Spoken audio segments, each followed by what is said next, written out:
네, 안녕하십니까. 행꿈사의 빌런입니다. 여러분들께서는 혹시 3천만 원 정도 가지고 한 2년 정도 있다가 3억을 만들어내겠다고 하면 어떤 생각이 드시나요? 유튜브에 나와가지고 어그로 끌려고 허황된 얘기하고 있다. 뭐 이런 말씀을 하시거나 뭐 그거 별것도 아니잖아. 뭐 그걸 가지고 얘기를 하나 이렇게 생각을 하시는 분들도 계실 것 같고요. 만약에 수중에 3천만 원 정도가 있고 그걸 가지고 한 2년 정도 잘 운영을 해서 3억을 만들 수 있는 그 기반을 만들어낼 수 있다고 한다면 나쁘지는 않은 투자로 보입니다. 이렇게 직장도 다니시면서 그 밖에 별도로 이렇게 3억을 투자 수익으로 가져오실 수가 있다면 괜찮은 투자로 보실 수가 있겠고요. 근데 실제로 뭐 그렇게 하려고 도전을 해본 사람이 있습니다. 네, 200만 원도 안 되는 돈을 가지고 한 3억 프로젝트를 해보겠다고 말한 사람이 있습니다. 이 정말 막장 무일푼 상태에서 시작을 한 건데, 그 주인공이 접니다. 예, 제가 3천만 원 가지고 2년 동안에 한번 3억을 만드는 거를 이 유튜브 영상을 통해서 보여드리겠다고 작년 2월달, 3월달 정도에 시작을 했습니다. 한번 해보겠다고 말씀드린 영상부터 해가지고 3천만 원을 마련하는 영상까지 촬영을 해놨습니다. 절친한 친구한테 3천만 원을 빌리는 것부터 시작을 했습니다. 그래서 친구한테 이 식당에 가가지고 소고기를 사주면서 3천만 원을 빌려달라고 하는 영상입니다. 이 영상을 보시면은 친구가 돈 빌려달라고 하니까 소고기 먹은 거 다 토하겠다고 이렇게 말하는 모습입니다. 말은 이렇게 했지만 뭐 친구 관계에서 돈을 빌려고 하는 것들이 상당히 조심스러운 일인데 저를 믿고 실제로 빌려줬습니다. 그 빌린 투자금 3천만 원을 가지고 3억을 만들어내는 걸 지금 하고 있습니다. 이 3억 프로젝트를 진행을 하실 때 가장 먼저 난관인 거는 일단 경매 사이트에 들어오셔가지고 뭐 물건 검색을 하시고 그 다음에 그 물건이 투자 가치가 있는지 이런 거 보는 것들은 뭐 저희 행꿈사 옥션을 이용하시고 또 그 다음에 많은 사이트들 이용해서 그 물건의 가치가 어느 정도 되는지는 확인은 하실 수가 있습니다. 이제 경매로 진행을 한다고 하시면 처음으로 부딪히는 난관이 이 권리 분석입니다. 그래서 그 권리 분석에 대해서 오늘 여러분들께 설명을 해드려 보려고 합니다. 네, 저희 행꿈사 옥션을 이용해서 물건 검색은 가능하시고요. 지금 제가 설명드리는 물건은 이 경기도 용인시 초인구에 소재한 다세대 빌라입니다. 이 빌라가 감정가가 한 2억 6,800만 원 정도 되고요. 11월 17일에 입찰이 가능하신데 지금 반값에 나와 있습니다. 반값까지 떨어질 정도면 뭔가 문제가 있어서 떨어진 거일 수도 있으니까 여러 가지를 다 확인을 해보셔야 되는데 물건이 지금 용인시 처인구에 소재를 하고 있고요. 처인구 모현읍입니다. 읍에 소재한 물건이고요. 지도를 보시면 여기가 용인시 처인구이고 바로 옆쪽이 이 광주시 오포읍 쪽입니다. 그리고 조금만 동쪽으로 가면은 바로 판교가 나옵니다. 그래서 차를 이용해서 그렇게 막히지 않는 시간대에 차를 타고 이동한다고 하시면은 차로 한 30분 정도면은 판교에 접근을 하실 수가 있습니다. 그 다음에 이 아파트를 보시면은 2024년, 2025년에 입주하는 아파트들 힐스테이트가 지어지고 있는 상태입니다. 이 주변에 뭐 다세대 물건들도 더러더러 있고요.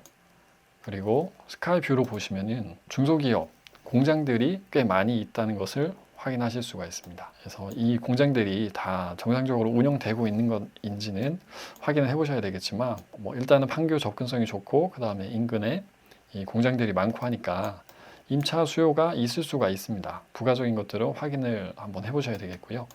근데 또 옆에 보시면은 공원, 묘원, 묘지 같은 것들도 있고 하긴 한데 묘지는 좀 거리가 있기는 합니다. 대략적으로 봤을 때 앞에 천도 흐르고 있고요.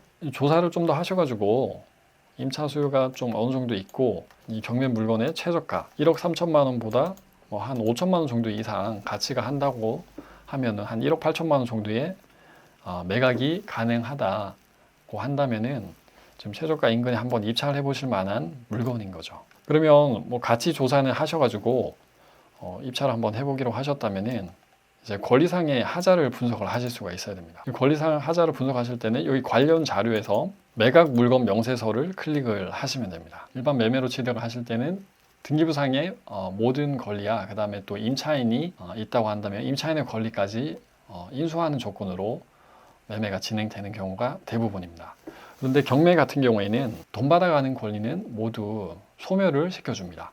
예, 소멸을 시켜주는데 혹시나 소멸이 되지 않고 남아있는 권리가 있을 수가 있습니다. 그래서 그 남아있는 권리가 어떤 것이 있는지 확인을 해주셔야 되는데 그 확인을 해주실 때는 뭐 등기부 등본, 그 다음에 전입세대 열람 내역 같은 자료를 이용해서 확인이 가능하시고요. 그런 서류를 이 법원에서 다 분석을 해서 하나의 서류를 요약해 놓은 것이 있습니다. 매각 물건 명세서입니다.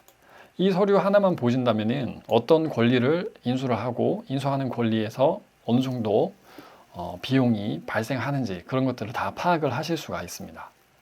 네, 이 권리 분석을 이 서류 하나로 끝내실 수가 있는데요. 이 명세서를 보시면은 뭐 칸이 상당히 많습니다. 이 사건부터 해서 매각 물건 번호도 있고 뭐 순위 설정, 배당 요구 종기, 예, 봐야 될 것들이 한두 가지가 아닌데 이 영상 앞서에서 하나의 더 영상을 촬영해서 말씀드린 권리 분석 영상이 있습니다. 그 영상에서는 등기부상의 권리 분석을 하는 방법을 다 말씀을 드렸는데요. 오늘도 잠깐 요약을 해서 설명을 드리겠습니다. 그 영상도 한번 참고를 해보시고요.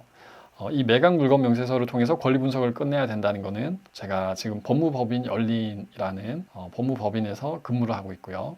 그 법무법인 열린의 대표님이 정충진 변호사님이십니다. 대표 변호사님이시고 이 법인의 대표이시고요. 저도 그 권리 분석을 정충진 변호사님께 배웠습니다.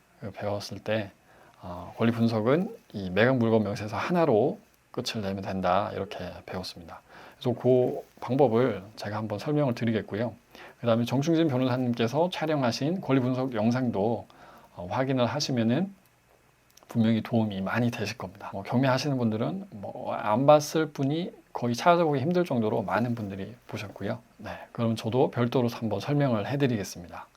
일단은 여러 가지가 많은데 먼저 보셔야 될 것은 이 등기부상의 권리 중에서 인수하는 것이 있는지 이 칸을 확인을 해주시면 되고요. 그 다음에 두 번째로 볼 것은 임차인의 권리 중에서 인수하는 것이 있는지 두 번째로 확인을 해주시면 됩니다. 그럼 등기부상의 권리부터 어떻게 분석을 할 건지 이 칸을 보시면 되는데 등기된 부동산에 관한 권리 또는 가처분으로 매각으로 그 효력이 소멸되지 아니하는 것, 여기에 아무것도 적혀 있지 않습니다. 이렇게 아무것도 적혀 있지 않거나 해당 없음이라고 적혀 있으면은 등기부상의 권리를 인수하는 게 없으실 거죠. 결국에는 이 등기부 등본을 보시고 권리의 순서를 쭉 일렬로 나열을 했을 때 인수하는 권리가 있는지 확인을 해보시면 되는데 이 작업을 법원에서 해준 겁니다. 법원에서 했을 때 인수하는 것이 없다 하시고 이렇게 요약을 해두신 거죠. 명쾌합니다. 아무것도 없으니까 당연히 인수하시는 게 아무것도 없는 거죠. 그럼 등기부를 한번 보겠습니다. 예, 등기부를 보시면 이렇게 많은 권리가 있는데 제가 등기부상의 권리를 시간 순서대로 쭉 일렬로 정렬을 해놨습니다. 그래서 가장 위에 있는 것이 가장 빨리 설정된 권리이고요. 소유자분이 소유권을 취득한 것이 가장 빠르고 그 다음에 대출을 실행해서 근저당권이 설정이 되고요. 또 다른 개인분한테 돈을 빌리면서 근저당권을 또 추가적으로 설정을 하셨고요. 그 다음에 지방자치단체, 예, 강서구, 서울시 강서구에서 압류를 설정해놨는데 압류가 설정되는 경우는 보통은 세금을 내지 않아서 압류가 설정되는 경우가 많습니다. 그리고 또 학교, 대학교에서 가압류도 설정을 해두셨고요. 마찬가지로 이 학교에 지급할 금액이 있는데 그 금액을 지급하지 않아서 이 물건에 지금 가압류가 설정이 되어 있고요. 경매 개시 결정 등기가 있습니다. 이 근저당권을 설정하신 분이 이 채권자분이, 이 소유자분이 돈을 주지 않으니까 이 물건을 처분해서 돈을 받으시겠다고 경매를 신청을 하신 상태입니다. 그러면 여기서 등기부상에서 돈 받아가는 권리 중에서 가장 빠른 권리는 어떤 것이 되겠습니까? 소유권을 취득을 했고 그 다음에 빠른 권리는 근저당권이죠. 예, 최선순위 권리가 최선순위 순위 중에서 가장 빠른 선순위 중에서도 가장 빠른 선순위의 권리, 예, 그 권리가 이 근저당권입니다. 이 경매로 매각이 되면은 이 최선순위 권리와 그 다음에 후순위 권리가 모두 다 소멸이 된다고 했습니다. 이 최선순위 권리는 최선순위 권리고 그 다음에 그 이후의 권리는 후순위 권리가 될 텐데 최선순위 권리를 포함해서 모든 권리가 돈 받아가는 권리는 다 소멸이 된다고 말씀을 드렸습니다. 그래서 이 권리는 모두 소멸이 된다. 이렇게 이해를 하시면 되겠고요. 그래서 여기 이 칸이 깨끗한 겁니다. 그래서 여기 지난 시간까지 내용을 정리를 해서 말씀을 드렸고요. 지난 시간에는 이렇게만 분석을 하실 수가 있어도 거래가 활발하지 않은 시장에서는 공매로 만약에 취득을 하신다고 하면 한 10억 가까이도 저렴하게 매수를 하실 수 있다는 것을 말씀을 드렸습니다. 그 영상도 한번 참고를 해주시면 좋겠고요. 그리고 여기서 또 한 가지 챙겨 가셔야 될 포인트는 최선 순위 권리가 얼핏 보기에는 없어 보이고 바로 소유자가 소유권을 취득하고 나서 어떤 경매 개시 결정 등기가 있다고 가정을 한번 해보겠습니다. 이 권리는 지금 앞선 권리지만 이 가정을 해서 경매 개시 결정 등기만 이렇게 소유권 담으로 바로 있다고 하면 여기는 최선순위 권리가 없는데 말소 기준 권리가 어떤 것이 될 것인가, 이게 좀 헷갈리실 수가 있습니다. 이런 경우에는 경매 개시 결정 등기 자체가 최선순위 권리가 됩니다. 경매 개시 결정 등기 자체도 하나의 채권입니다. 이 채권자분이 돈을 달라고 청구를 하고 그 권리를 이 등기부상에 기재를 해두신 거기 때문에 하나의 권리로 보시면 되겠고요. 경매 개시 결정 등기가 설정이 돼 있다고 하면 이 권리가 최선순위 권리고 이 권리를 포함해서 모든 이후의 권리는 말소가 되겠다. 이렇게 이해를 하시면 되겠습니다. 그럼 이렇게 경매 개시 결정 등기가 있는 상태에서 소유자가 바뀐다고 하면은 어떻게 될까요? 낙찰이 되기 전에 소유자가 바뀐다고 하면은 이후의 권리는 모두 다 말소가 된다고 했으니까 그 새롭게 이 소유자, 기존 소유자분에게 소유권을 넘겨받은 분은 소유권을 잃어버리게 됩니다. 낙찰자가 생기면은 그 낙찰자한테 소유권이 넘어가게 되는 거죠. 그것도 한번 참고를 해주시면 되겠습니다. 그럼 이게 경매로 매각이 되면 등기부상에는 이렇게 깔끔하게 다른 권리들 다 지워지고 등기원인이 이제 경매로 취득을 한 것이고, 그 다음에 권리자는 이제 낙찰자가 되겠죠. 낙찰자의 성함이 기재가 되고 낙찰자가 전입신고를 해둔 등본상의 주소가 기재가 됩니다. 이렇게 다른 권리는 다 지워지고 이렇게 깔끔한 등기로 소유권을 취득을 하실 수가 있게 되는 거죠. 이 경매로 취득하면 경매는 하자가 있는 물건이어서 경매로 진행이 된다. 이렇게 이해를 하실 수가 있는데요. 그것도 완전히 틀린 말은 아닙니다. 물건상에 하자가 있고 어떤 여러 가지 복합적인 문제 때문에 경매로 매각이 될 수도 있고요.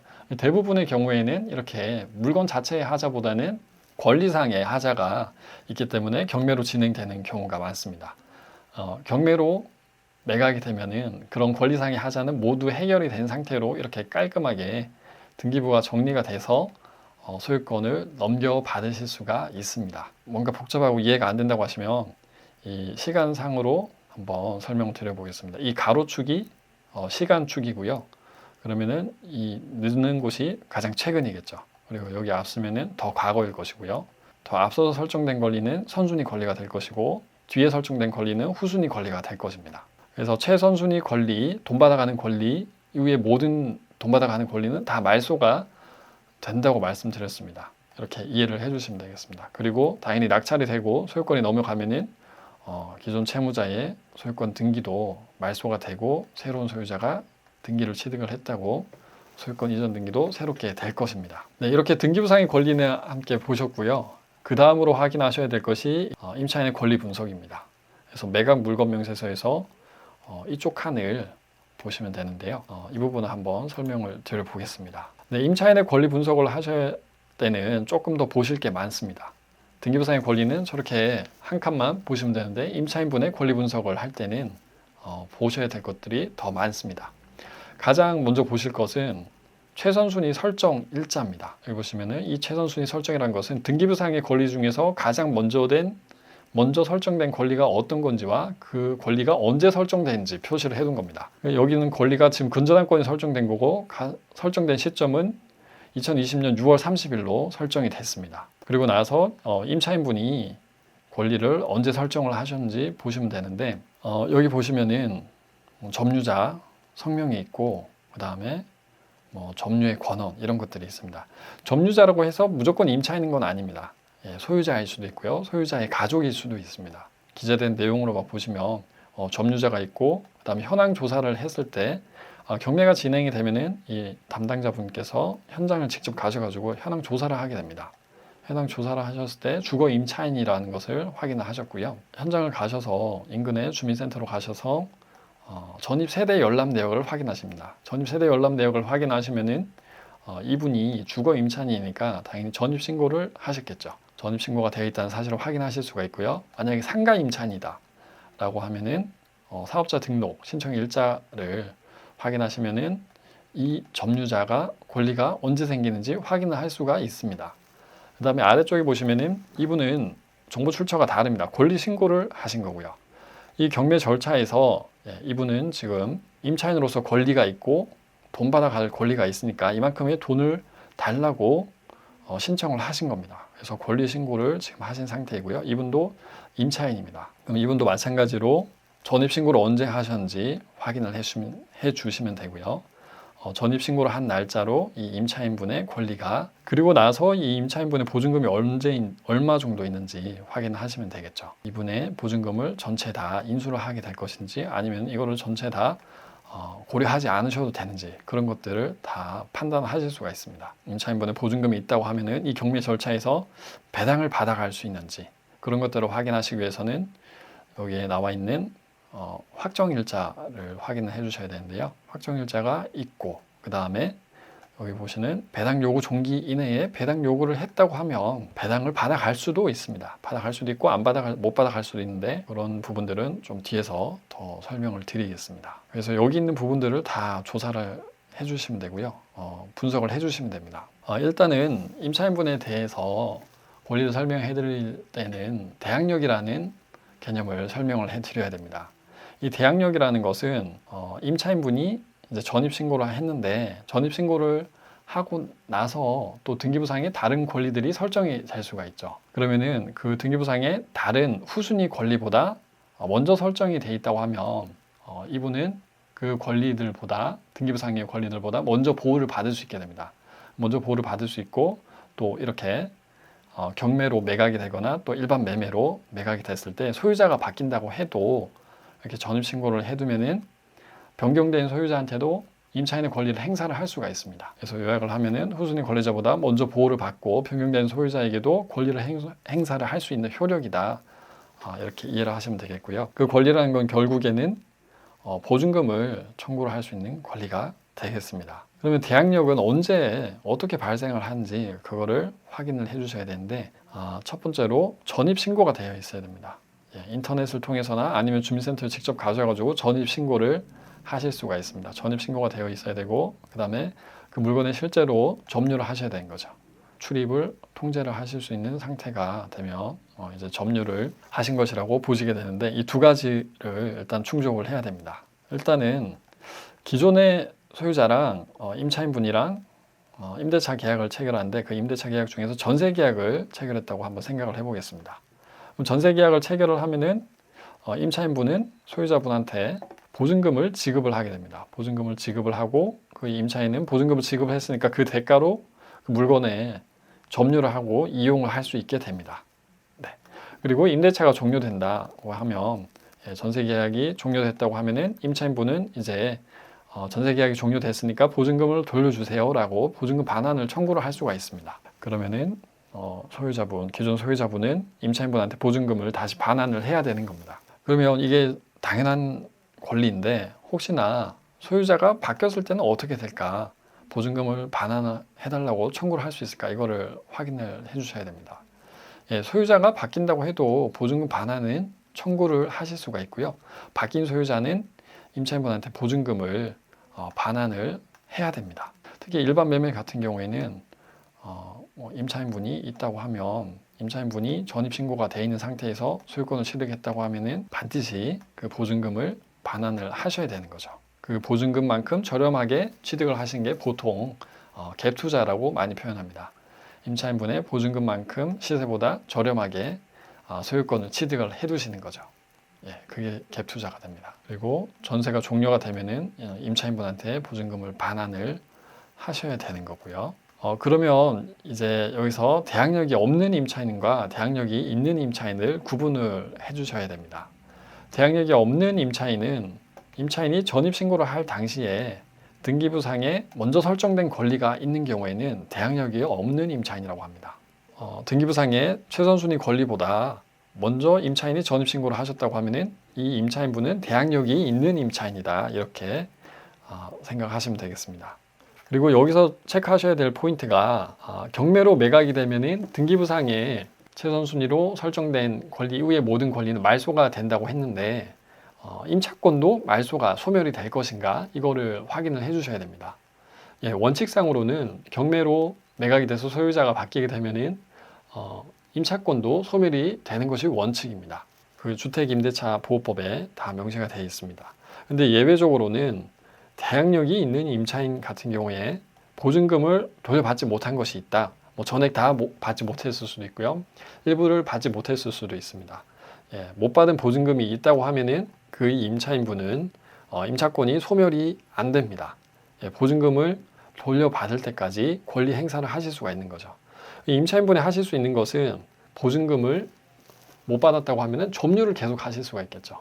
네, 점유를 하거나 보증금을 돌려받거나 두 가지 중에 한 가지를 하실 수가 있는 건데 보증금을 돌려받지 못하고 계신 거니까 당연히 계속해서 점유를 하실 수가 있게 됩니다.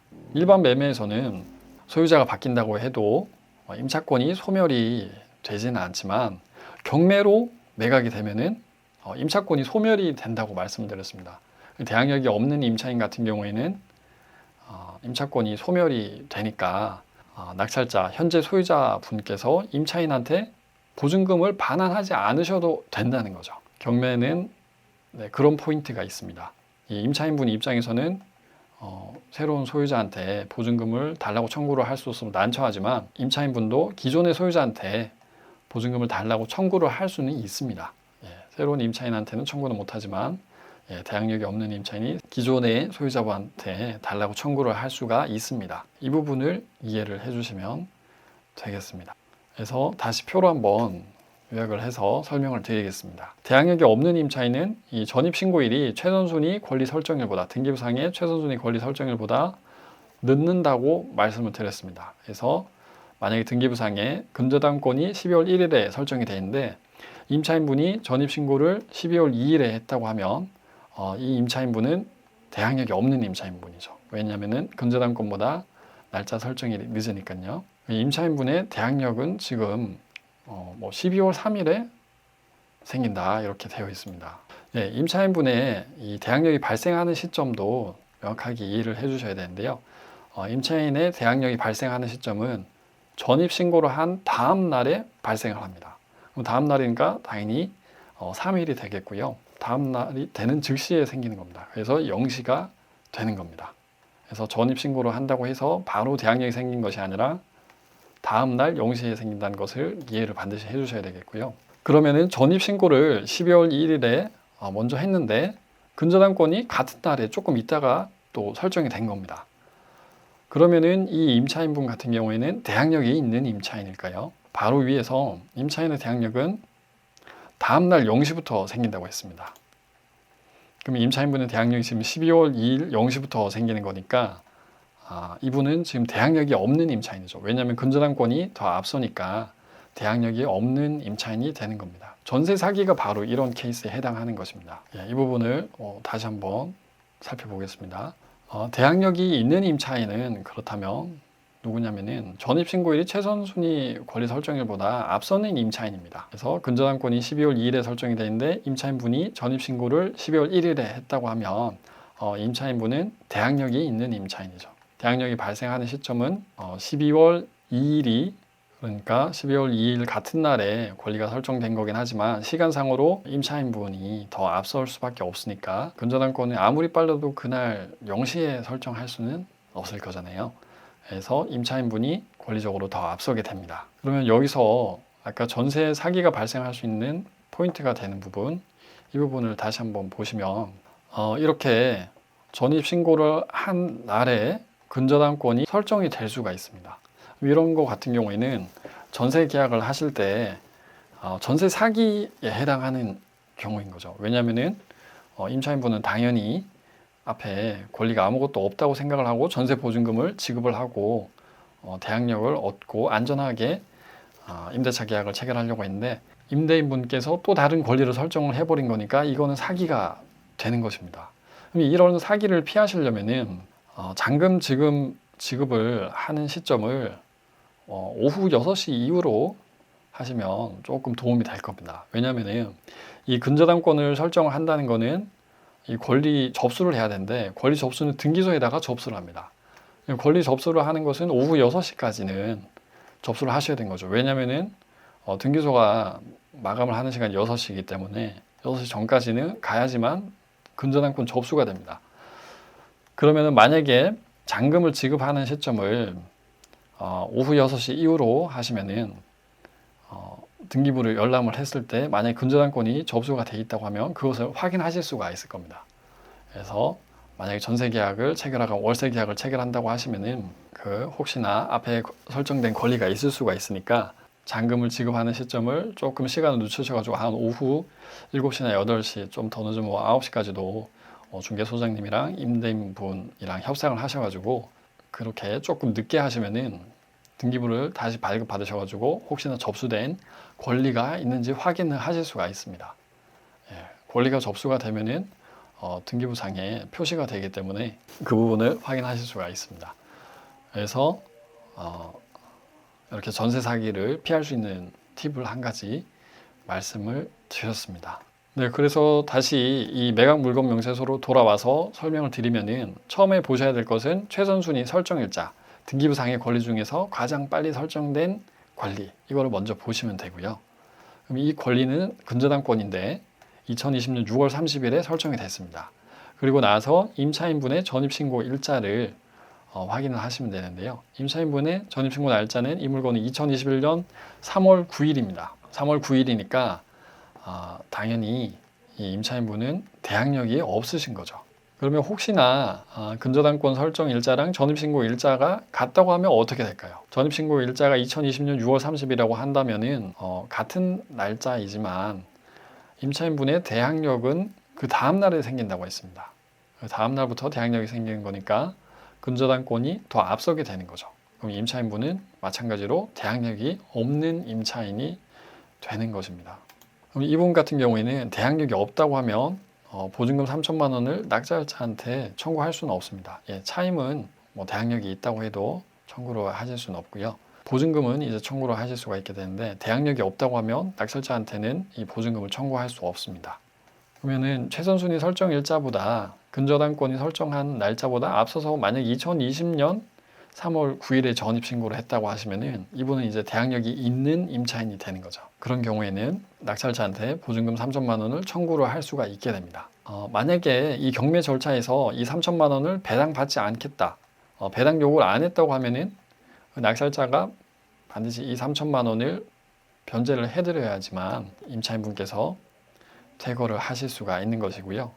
그게 아니라 대항력이 있는 임차인분이지만 이 경매 절차에서 3천만 원을 전부 배당을 받는다고 하시면 낙찰자가 별도로 인수하는 금액은 없습니다. 그래서 배당까지 이해를 하시면은 입찰을 하실 수 있는 물건의 폭이 더 넓어지게 됩니다. 만약에 이 임차인분이 지금 보증금 3천만 원 있는 상태인데 배당 요구를 안 했다고 하면 이 보증금 3천만 원만큼 저렴하게 취득을 하시면 되겠죠. 저렴하게 취득을 하시면 되는 것입니다. 그래서 입찰가 산정을 할 때는 이렇게 권리 분석을 하실 수 있어야지만 최종적인 입찰가를 결정을 하실 수 있게 됩니다. 대항력이 있는 임차인, 대항력이 없는 임차인까지 설명을 드렸는데 여기까지 드린 설명으로 지금 3억 프로젝트로 입찰하실 수 있는 물건의 범위를 요약을 할 수가 있습니다. 요약을 하면은 안전한 물건은 이 임차인이 없고 소유자가 점유하고 있는데 등기부상에서 인수하는 권리가 아무것도 없다고 하면은 입찰을 하셔야 되는 안전한 물건이죠.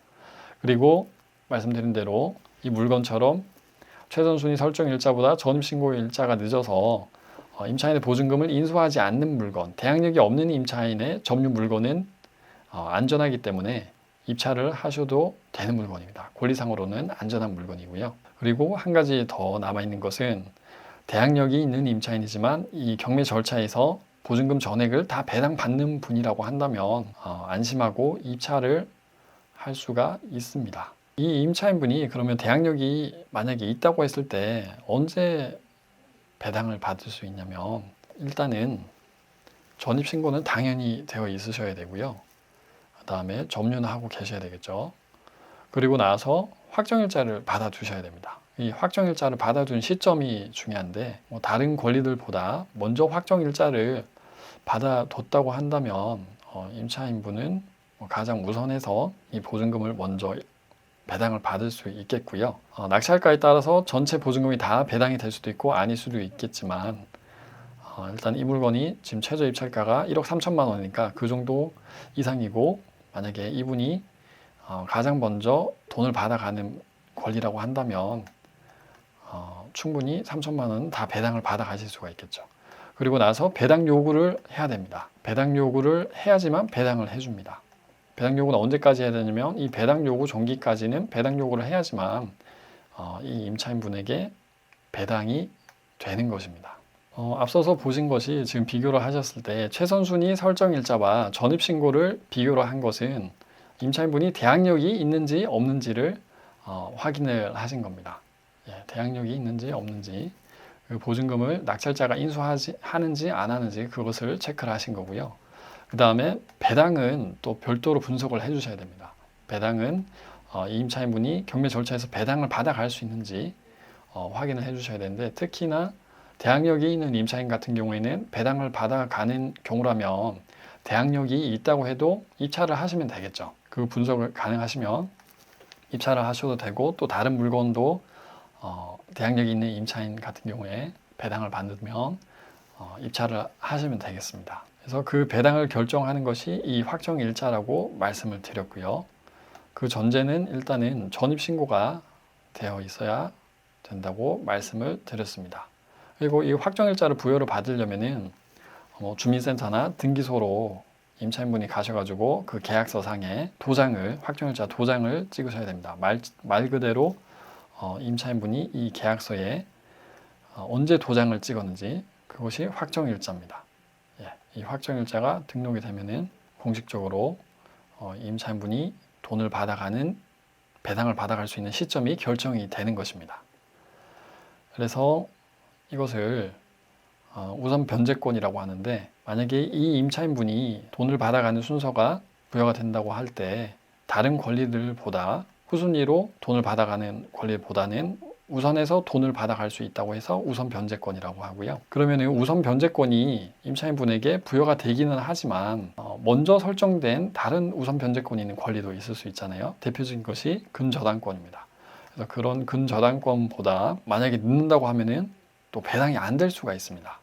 이 물건 같은 경우에는 지금 최선순위에 설정된 권리가 근저당권이고 2020년 6월 30일에 설정이 되어 있는데, 근저당권도 우선 변제권이 부여가 된다고 했으니까 2020년 6월 30일 이 순위로 권리가 부여됩니다. 지금 임차인의 우선 변제권은 전입신고가 일단 앞서고, 그 다음에 확정일자가 2021년 10월 13일이니까 2021년 10월 13일로 임차인의 우선 변제권은 부여가 되는 것이죠.